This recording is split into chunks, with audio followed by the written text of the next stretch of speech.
This organization does real work. It's devoted to voter education and engaging young people to be engaged in their democracy. Personally, whenever I joined Civic Influencers, I really did not know what I was really getting into.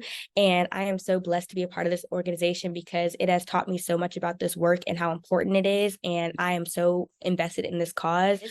Organization is really a catalyst for change. It's devoted to civic engagement and being able to know how to do a tabling event on my own, knowing how to register people to vote on my own, hosting events like large scale events and being a part of the planning of that. Because I first took the leap of joining this organization. You want an organization that's teaching you about how to get involved civically, this is the organization. If you guys want to know an organization that's devoted to helping students learn about character development and learning how to be a strong leader, this is the organization. You want an organization that's teaching you about how to get involved civically, this is the organization. And this is the organization that has multiple leaders that's nationwide to curate this same change.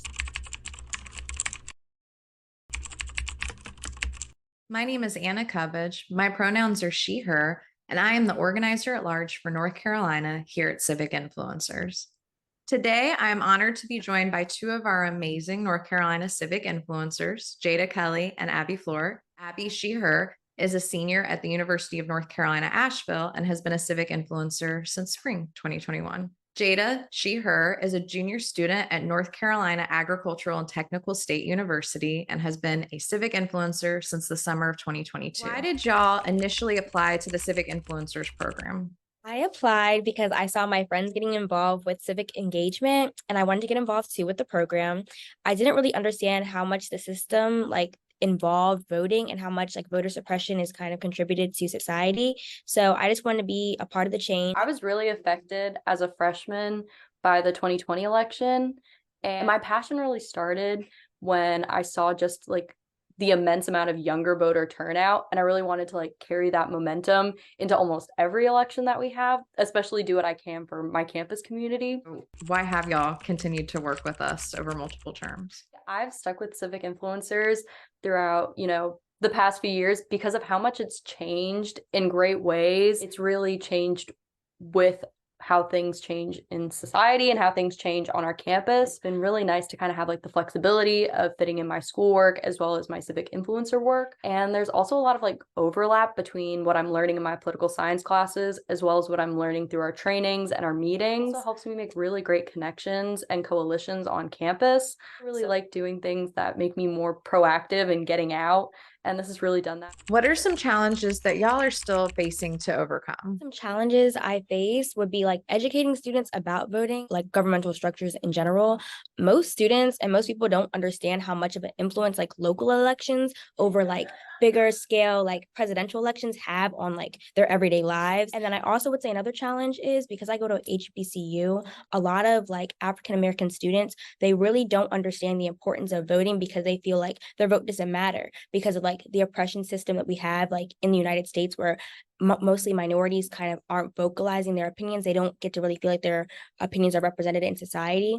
How does intersectionality show up in your civic and voter engagement work? Intersectionality shows up because for me, voting system tends to be based around suppressing votes, especially in minority communities. A lot of the new voter laws have impacted a lot of communities, especially the class scale and how a lot of people aren't able to have access to getting an ID to even vote.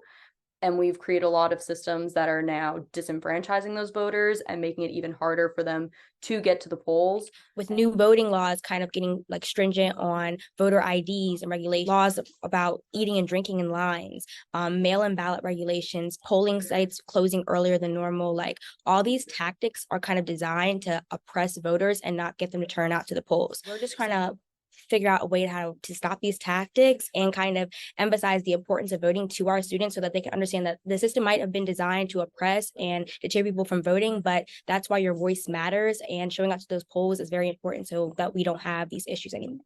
How have y'all engaged your civic power through the Civic Influencers program and helped others to engage their civic power too?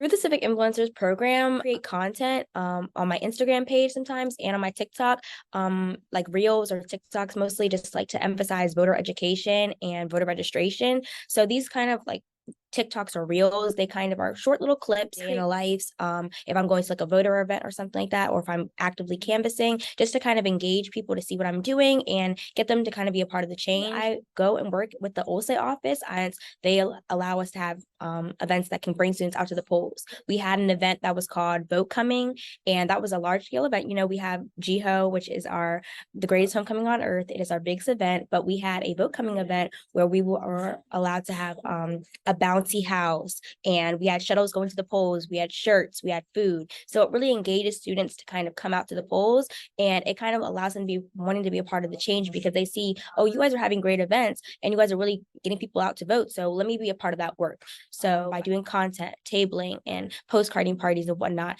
all these different outlets all work to engage my community and allow me to build connection with the people so that they know that people care about this stuff. And this also allows them to get excited about it and want to be a part of it.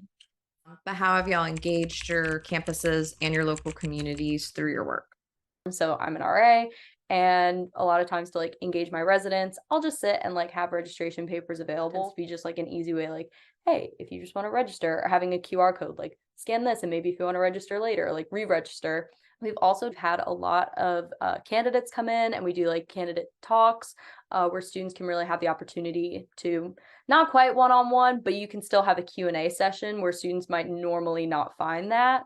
So making sure that students get to know who's actually running for office. We do a National Voter Registration Day. It's like a huge event all over campus. We have a bunch of tabling spots, and that's always just been like one of my favorite days on campus. Even if you're not registering to vote, you're still free to eat and chat with us. It's a great way for people to just start like an open dialogue. So yeah, just like really great ways to like engage with your community and also your campus. What would y'all want folks to know about Gen Z voters and Gen Z civic leaders?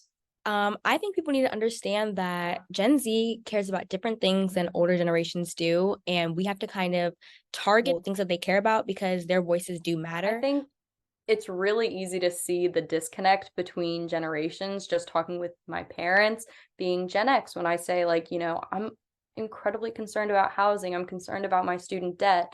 These things are not as relevant to them. So I think engaging younger voters and asking them what their real concerns are, we're seeing some of that, but I think that there's a large concern about who's in office and who's being elected currently. And I think Gen Z is starting to recognize that. We also need to go and target them in a different way than we would older generation, utilizing social media. That's kind of how we can engage them into being a part of our democracy and understanding civic engagement, because we have to kind of meet them where they're at.